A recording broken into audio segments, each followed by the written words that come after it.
I would like for everyone, if you have a cell phone, to please lower it or turn it off, please, so that we won't be disturbed again on that.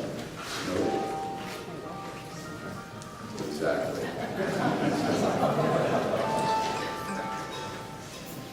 Very moving and very real. Everyone here has a different story to tell here, and that's why we're here today, because we need to make changes, and that's why you are here, to see the witnesses from different experiences of what we're dealing with here in the United States of America. Now, I would like to introduce our third speaker, Rosine Ghawji, who was married to a member of the Muslim Brotherhood Society. Her former husband, Meher, a Syrian-born doctor, attempted to take her 2 children's passport away from her, and who thereafter said that if her children would not confide to Islam, they would get killed.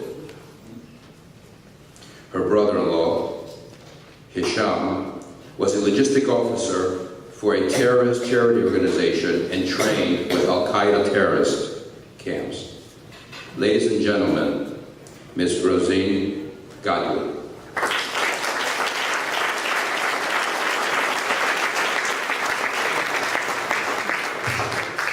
Good evening, everybody. I'm coming from Memphis, Tennessee, as you can tell by my accent. I'm just kidding. I was born and raised in France. 25 years ago, I was working in New York, and I got a phone call from the hospital that my mother was in a coma, and I had to fly back right away. And that's where I met Dr. Ghawji. He was the assistant chief in the diabetic center in Valsleben next to Lyon. Let me tell you a little bit about the man I met. He was a perfect guy, very good looking, very smart, very quiet, very hard working. Everybody in the hospital loved him. We dated for 1 year and a half, and we decided to get married. Sure, we talk about Islam at that time, because he was religious, and he told me he was religious. And he said, "You don't know anything about Islam, I will teach you." And I learned a little bit about Islam. And when I was looking at something that sounded a little bit strange to me, he will always correct it. And he was very sweet. He had one exam to take to come to the United States called CFMG, and he did it very brilliant. He got a job at New York Downtown Hospital and became very fast a chief resident. My first son was born in 1989 in New York. And I used to take him, we had an apartment downtown next to the Twin Tower. I used to take him every day to the firefighters that will play with him and put him in the big truck, and a good time.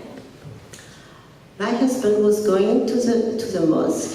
He was most of the time going to that mosque in New Jersey, where I had the pleasure to make an old AAH that was supposed to be the blind, but as he was walking along in that mosque, he does not like it. It was very blind to me.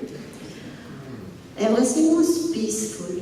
1992, we decided to move to Memphis to change hospital, and my second son, that is here, was born.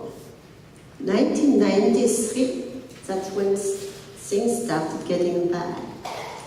We got a letter from his brother. He had a brother that was in Canada on a supposedly religious visa. The letter was not very nice And when my husband opened that letter written in Arabic, usually I did not pay any attention to anything that was written in Arabic, but I noticed that letter make his face change. And he said to me, he said, I have to leave right away. I have to go meet my brother in Canada. He's going to jihad. I said, jihad? What is jihad? He said, jihad is to give your life for Islam. For a man that was not, traveling a lot, never taking a day off from the hospital, he left right away and he flew to Canada, leaving me alone with the 2 children. One of his friends, who is also a Muslim, came to visit me and I showed him the letter because I knew something was wrong in that letter. And he said, oh, this is bad. He said, did you have any problem with the family? I said, no. Well, he said, I will talk with your husband. A few days after, my husband was not back from Canada. I had to call him, and he said, well, I did not have a chance to speak with my brother yet because he's getting ready to leave. He came back 2 days after to Memphis, and my brother-in-law left for jihad in Afghanistan. 1993, 1996, we heard from the brother 1 or 2 times, just to ask money. And 1996, June 1996, the brother-in-law came back to Memphis. I told my husband, I said, after what was written in that letter, I would not be very happy to have your brother in my house. He said, you don't have a choice.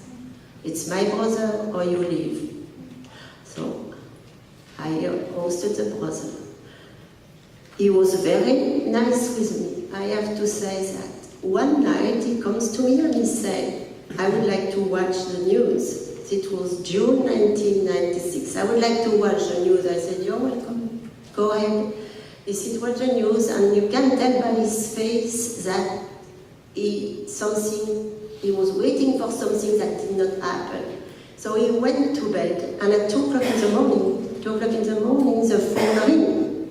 And it was a voice that I will never forget from Saudi Arabia, asking to speak with Aysam right away. Very nasty.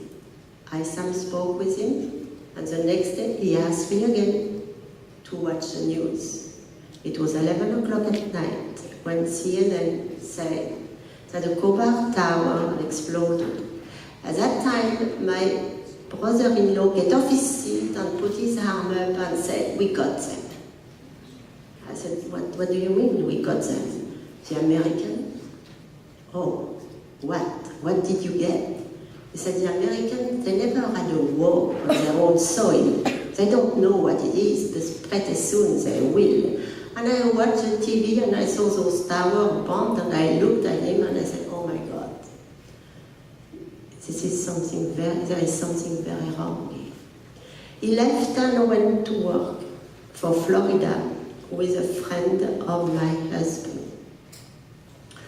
1997 we bought a house and I was thinking that something was bothering me.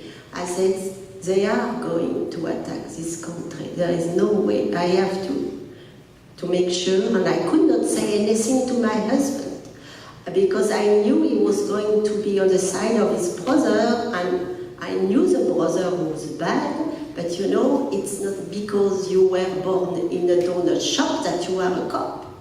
So I just have to say nothing. So I watched the computer until 1998, and I saw stuff coming. I said, oh, that's it. They are going to attack the United States. They are going to attack, what I saw was New York, Miami, Las Vegas, and Washington. That was the main city. 1998, when I went back to France, I spoke with a priest. And I told him, I said, listen, something bad is going to happen in the US. They will kill them by the thousand. What can I do? Should I walk in the FBI agent or what? He said, no, don't. You go to a church and you speak with the church. somebody at the church and they will lead you somewhere. Why? I had that choice at that time. I said, maybe it's better if I take my 2 boys and come back to France. And I thought about that, and I came to my mind all the American cross in Normandy, where all those young boys came years before and gave their life. So I'm not a German, I'm a French, you know. And I said, I know something is going to happen, I cannot do that, I have to go back and fight. And that's what I did. 1998, I came back and I entered in communication with the FBI. From 1998 to 2001, every week I was meeting with an FBI agent, telling him more and more that it's coming closer and closer. Nobody believed. Somebody from Washington came down and said, no, they never will attack this country. Nobody will touch the United States. Okay, fine. September 11 arrived, and you know what happened. So after September 11, I spoke with the FBI again and said, I have nothing more to tell you. But in my house, the life became hell. My husband started showing his true face. When he was watching the Twin Tower down, he said, turn the TV off. I don't want to hear anything. The Americans are killing people by thousands, and just 3,000 of them has been killed. That's nothing.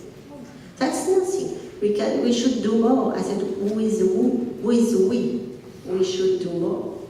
And I started arguing with him. And now after he started talking about the Jewish people, we could not have anybody Jewish speaking on TV.